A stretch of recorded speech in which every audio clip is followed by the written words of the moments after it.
اچھا مولا، اگر کوئی آپ کا شیعہ پہلی بات تو گناہ کر سکتا ہے، امام نے کہا انسان خطا کار ہے، گناہ کر سکتا ہے. کہا مولا اگر گناہ کرے کیا ہم اسے فاسق کہہ سکتے ہیں؟ فرمایا نہیں، اس کے عمل کو فاسق کہو، اس کو فاسق نہ کہنا. فاسق العمل ہے پر طیب الروح ہے. ہمارا چاہنے والا عمل کا تو فاسق ہو سکتا ہے لیکن اس کی روح کیا ہے؟ پاک ہے.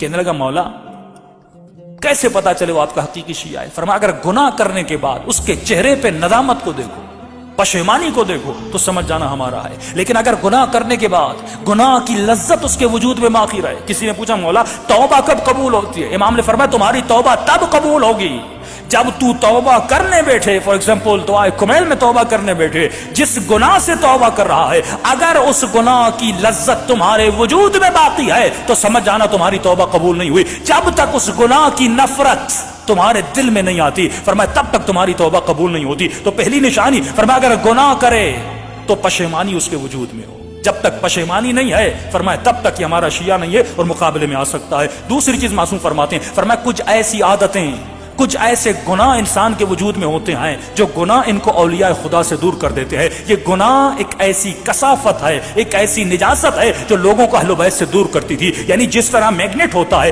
اگر آپ کے وجود میں گناہ ہے، قرآن کہتا ہے انما یرید اللہ لیذھب عنکم الرجس اہل البیت ویطہرکم تطہیرا، کہ اہل بیت کو ہر طرح کی رجس اور نجاست سے دور کیا. اگر نجاست میرے وجود میں آئے، اگر جھوٹ کی نجاست میرے وجود میں آئے، اگر بغض و نفاق و حجب و حیا و اپنا ریاست کی طلبی کی نجاست میرے وجود میں آئے تو فرمائے کبھی بھی تو اہل بیت کے قریب نہیں جا سکتا. کیونکہ جب تک نجاستوں کو دور نہیں کرتا تب تک اہل بیت کے قریب نہیں جاتا. جب تک اپنے وجود میں طہارت کو نہیں لاتا تب تک اہل بیت کے قریب نہیں جا سکتا. موسم پہ پہلی نشانی فرماتے ہیں اگر گناہ کرے تو گناہ سے توبہ کرے. دوسری نشانی فرماتے ہیں کچھ ایسے گناہ ہیں جن کی توبہ تو ہو سکتی ہے لیکن ایک ایسا گناہ ہے اگر انسان کے وجود میں ہو انسان اہل بیت کا دشمن بن جاتا ہے. مولا یہ کون سا گناہ ہے؟ فرمایا یہ گناہ لقمہ حرام کا گناہ ہے.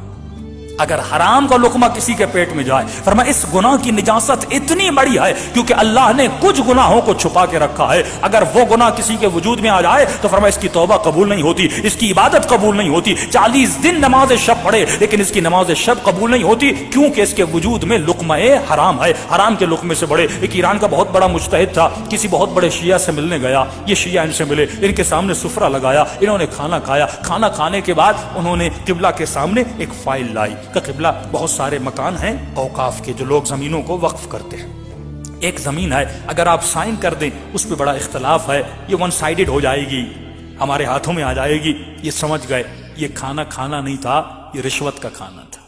کھانا اس لیے کھلایا تھا تاکہ فارسی میں کہتے ہیں تھوڑی بہت چربی بڑھائی جائے تاکہ مولانا سائن کر دیں. ہاں تو انہوں نے فوراً غصے میں اٹھ کے کھڑے ہو گئے کہ تم میں خوف خدا نہیں ہے، میں نے اتنے سال اپنے پیٹ کو حرام کے لقمے سے بچایا، آج تم نے رشوت کا مال میرے پیٹ میں ڈال دیا. پہلے علماء سود کا نام سنتے تھے، پہلے ربا کا نام سنتے تھے تو مومن کے پاؤں کھڑے ہو جاتے تھے، رونگٹے کھڑے ہو جاتے تھے. لیکن آج کتنی آسانی سے لوگ سود کھا رہے ہیں، آج کتنی آسانی سے لوگ حرام کھا رہے ہیں اور ذرہ برابر پرواہ نہیں ہے. کیوں؟ کیونکہ ملئت بطونکم من الحرام، جب شکم میں لقمہ حرام چلا جاتا ہے معصوم فرماتا اس کے اوپر کسی چیز کا اثر نہیں ہوتا. فوراً یہ مجتہد وقت اس جگہ سے نکلے. ان کے شاگرد کہتے ہیں یہ حوض کے کنارے گئے، اپنی انگلیوں کو اپنے منہ میں اتنا مارا کہ ان کا پورا پیٹ خالی ہو گیا، منہ سے آنسو بہ رہے تھے اور کہہ رہے تھے پروردگارا کبھی مجھے اپنی عبادت کی لذت سے محروم نہ کرنا. یہ لقمہ حرام میں نے اپنی مرضی سے نہیں کھایا، اس ملعون نے مجھے لقمہ حرام کھلایا تھا. یعنی اتنی پرواہ تھی لقمہ حرام کی. معصوم فرمات اس لقمے سے بچنا جس کا مال پاک نہیں ہے. ہمارے مال کو پاک کرنے کے لیے کہا خمس دو، ہمارے مال کو پاک کرنے کے لیے کہ ایسی جاب کو اختیار کرنا، ایسے پیسے کو اپنے گھر میں لانا، ایسی غذا کو اپنے سفرے پہ لانا کہ جب یہ تمہارے بچے اس غذا کو کھائیں. کتنے سال زندگی میں رہو گے لیکن اگر دنیا سے چلے جاؤ گے، اگر حلال کا مال اپنے بچوں کو سفرے پہ نہیں رکھا، کل مر جاؤ گے